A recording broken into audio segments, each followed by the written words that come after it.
네, 3분기 실적 시즌의 부담 심리가 좀 반영이 되고 있습니다. 또 대외 변수의 불확실성이 주가 발목을 잡으면서 최근에 연속적인 좀 하락세가 이어지고 있는데요. 이렇게 되면서 지금 증시에서는 조정의 늪에 빠져 있는 증시에서 어떤 좀 대안주를 찾아야 될까 움직임이 활발하게 나타나고 있습니다. 증권가에서는요, 오늘 어떤 전략들을 좀 대안으로 제시하고 있는지 이슈 투데이 시간에 확인해 보겠습니다. 이투데이의 김시영 기자 또 이 시간 함께하겠습니다. 어서 오세요. 안녕하세요. 네, 반갑습니다. 먼저 어제 장 마감 결과부터 한번 좀 확인해 볼까요? 네, 어제 주식시장에서 코스피 지수는 전거래일보다 2.25포인트 하락한 1941.5구로 마감을 했습니다. 이틀째 하락세인데요. 지난 주말 유럽연합 정상회의에서 스페인 구제금융 해법 도출에 실패한 유럽발 악재가 또 미국 증시에 충격을 줬고 또 미국 증시 하락 여파가 고스란히 전해지면서 코스피 지수 역시 1910선에서 이렇게 하락 출발하는 모습 보여서 투자자들의 불안 심리를 더욱 증폭을 시켰었는데요. 외국인이 2거래일 연속 순매도를 보이면서 지수 하락을 좀 부추겼고요. 개인이 순매수세로 이렇게 방어를 하면서 낙폭은 그나마 좀 줄일 수 있었습니다. 네, 지난주까지 코스피 지수가 14거래일째였어요. 무려 음봉으로 마감이 되면서 투자지가 상당히 좀 바닥을 나타내고 있다는 점이 확인이 됐는데요.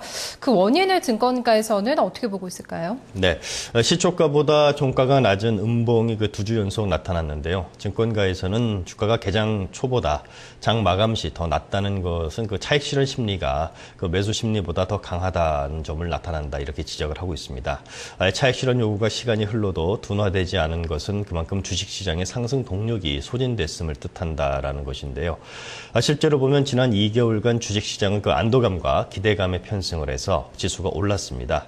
하지만 시간이 흐르면서 호재 상당 부분이 이미 소진이 됐는데요. 뒤를 이을 호재가 나타나지 않으면서 증시가 방향성을 잃고 있다는 것입니다. 실적과 경기 지표와 같은 펀더멘탈 개선이 보여야 하는데 실제 전해지는 소식은 그렇지 못하면서 투자 심리 위축이 지속되고 있다는 지적입니다. 네, 그래서 지금으로서는 이런 박스권을 좀 탈출할 수 있을 만한 재료가 보이지는 않고 있습니다. 물론 해외에서도 그렇고 내부적으로도 수급적으로도 그렇고 실적에 대한 기대치도 상당히 좀 낮아 있는 상황인데요. 당분간 좀 이런 흐름이 좀 이어진다고 봐야 될까요? 네, 그렇습니다.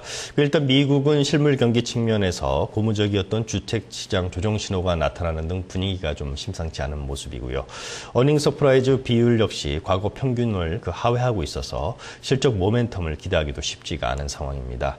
유로존은 여전히 스페인과 그리스 구제금융 문제가 화두이지만 해법을 찾지 못하면서 불확실성을 키우고 있고 중국 역시 정권 교체를 앞두고 아직은 정중도의 행보를 보이고 있는데요. 때문에 주식시장이 다시 랠리에 진입을 해서 전고점을 돌파하기보다는 조정 국면을 당분간 좀 더 이어갈 것이라는 가능성이 크다는데 전문가들의 의견이 모아지고 있습니다.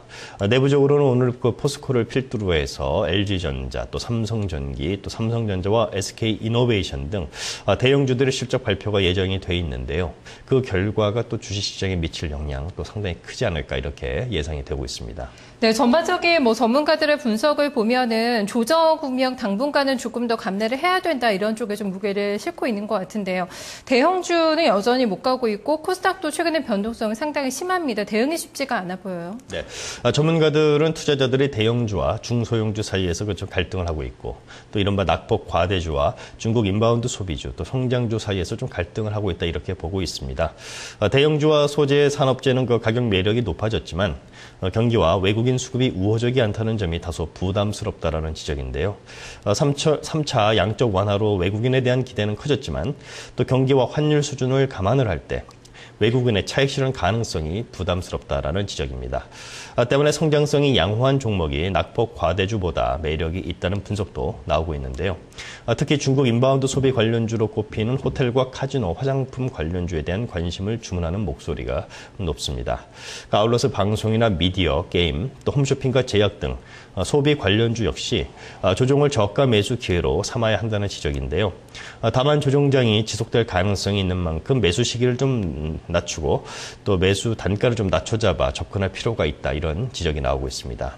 아직까지도 좀 낙폭과대주를 가격 메리트만 믿고 들어가기에는 좀 위험하다는 지금 그런 얘기인데요. 여전히 대형주보다는 중소형주가 좀 수익이 내기에는 좀 유리한 환경이다 이렇게 보는 것 같아요. 네, 전체적으로 주식시장의 상승을 견인할 수가 상승 동력이 나타나지는 않고 있는데요. 때문에 몸집이 큰 대형주보다는 상대적으로 가벼운 중소형주의 움직임이 그나마 좀 활발한 모습입니다. 결국 조정 장세의 대안주로서 중소형주가 부상하고 있는 형국인데요.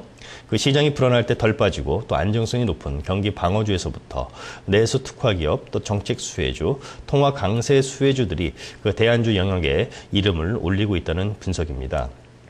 전문가들은 방어업종의 그 선호와 또 중소형주 강세를 현재 진행형으로 이렇게 파악을 하고 있는데요. 주식시장이 그 명확한 방향성을 보이지 않고 있는 점을 고려할 때 이 같은 대안시장 부강은 다양한 형태로 당분간 좀 지속될 가능성이 크다 이렇게 분석을 하고 있습니다. 네, 코스닥에서도 그렇고 유가증권 시장에서도 보고 묶어놓고 좀 최근에 추천이 많이 나오고 있는 쪽을 보면 여전히 중국 소비 관련주들이 굉장히 많이 좀 거론이 되고 있어요. 네, 중국의 3분기 GDP는 시장 예상에 부합하는 중립적인 수준이었는데요. 다만 9월 이후 발표된 중국의 주요 경제 지표들이 모두 시장 기대치를 웃돌았다는 점에서 좀 긍정적입니다. 중국 지도부 교체에 따른 대규모 소비 진작 정책 효과까지 더해질 경우 지표 개선과 실제 소비 심리 개선은 가속화할 수 있다는 기대가 형성이 되고 있는 것인데요. 때문에 시장 일각에서는 차기 중국 지도부 교체 전후로 중국 관련 소비주들이 향후 4분기 시장을 이끌 주도 업종으로 부각될 가능성이 크다 이렇게 분석을 하고 있습니다. 하지만 이 경우 모든 중국 관련주를 투자 대상에 올려서는 안 될 것 같다라는 지적이 많은데요. 선별적인 업종 선별이 좀 필요하다라는 분석입니다. 전체적으로 중국 내수 소비 업종에 국한한 그 투자 전략 수립이 필요하다는 분석인데요. 대표 종목 위주의 접근이 필요한 것 같습니다. 그 정유화학과 화장품 또 중국인 특수가 기대되는 호텔과 카지노주가 주목할 만하다는 분석이고요. 철강 업종의 경우는 좀 더 시간을 좀 두고 지켜봐야 한다는 분석이 지배적입니다. 네, 알겠습니다. 오늘 말씀 잘 들었습니다. 고맙습니다. 네, 전반적으로 보면은 이번 주도 저번 주와 큰 틀에 있어서 흐름은 바뀌지 않을 것으로 좀 보는 시각이 이제 많습니다. 여기에서 수익을 낼 수 있는 그 틈새를 잘 찾아봐야 될 것 같은데요. 일단은 보유하고 계신 종목이라면 실적을 꼼꼼하게 또 확인해 보셔야 될 것 같고요. 실적에서 얘기가 되고 있는 수익을 낼 수 있는 좀 단기적으로 수익을 낼 수 있는 종목들도 관심을 가지고 좀 체크를 해 보셔야 되지 않을까 싶습니다. 잠시 후에요. 오늘 장의 구체적인 전략을 같이 고민해 보겠습니다. 선물